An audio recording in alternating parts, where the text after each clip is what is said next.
بسم اللہ الرحمن الرحیم۔ السلام علیکم۔ شروع اللہ کے نام سے جو نہایت مہربان رحم کرنے والا ہے۔ نبی کریم صلی اللہ علیہ وآلہ وسلم نے فرمایا، ساری امت جنت میں جائے گی سوائے ان کے جنہوں نے انکار کیا۔ صحابہ نے عرض کیا، یا رسول اللہ انکار کون کرے گا؟ فرمایا، جو میری اطاعت کرے گا وہ جنت میں داخل ہوگا، اور جو میری نافرمانی کرے گا اس نے انکار کیا۔ نبی کریم صلی اللہ علیہ وآلہ وسلم نے فرمایا، جو لوگ مر گئے ان کو برا نہ کہو، کیونکہ جو کچھ انہوں نے آگے بھیجا تھا ان کے پاس وہ خود پہنچ چکے ہیں۔ انہوں نے برے بھلے جو بھی عمل کیے تھے ویسا بدلہ پا لیا۔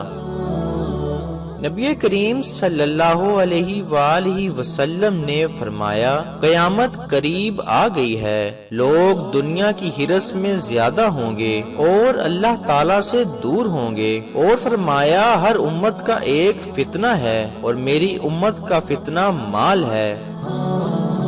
نبی کریم صلی اللہ علیہ وآلہ وسلم نے فرمایا، کسی بندے کے مال میں صدقہ دینے سے کوئی کمی نہیں آتی، یہ پہلی بات ہے، اور کسی بندے پر کسی قسم کا ظلم ہو اور وہ اس پر صبر کرے تو اللہ تعالیٰ اس کی عزت کو بڑھا دیتا ہے، دوسری بات ہے، اور اگر کوئی شخص اپنے لیے سوال کا دروازہ کھولتا ہے تو اللہ تعالیٰ اس کے لیے فقر و محتاجی کا دروازہ کھول دیتا ہے۔ نبی کریم صلی اللہ علیہ وآلہ وسلم نے فرمایا، کوئی بھی مسلمان درخت لگاتا ہے، اس میں سے جو بھی کھایا جائے وہ اس کے لیے صدقہ ہوتا ہے، اور اس میں سے جو چوری کیا جائے وہ اس کے لیے صدقہ ہوتا ہے، اور جنگلی جانور اور جو پرندے کھا جائیں وہ بھی اس کے لیے صدقہ ہوتا ہے، کوئی اس میں جو بھی کمی کرتا ہے تو وہ بھی اس کے لیے صدقہ ہوتا ہے۔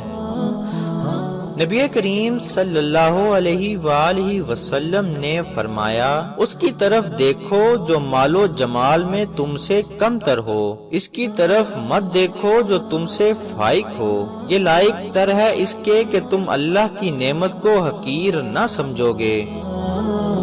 نبی کریم صلی اللہ علیہ وآلہ وسلم نے فرمایا، کسی انسان نے اس شخص سے بہتر روزی نہیں کھائی جو خود اپنے ہاتھوں سے کما کر کھاتا ہے۔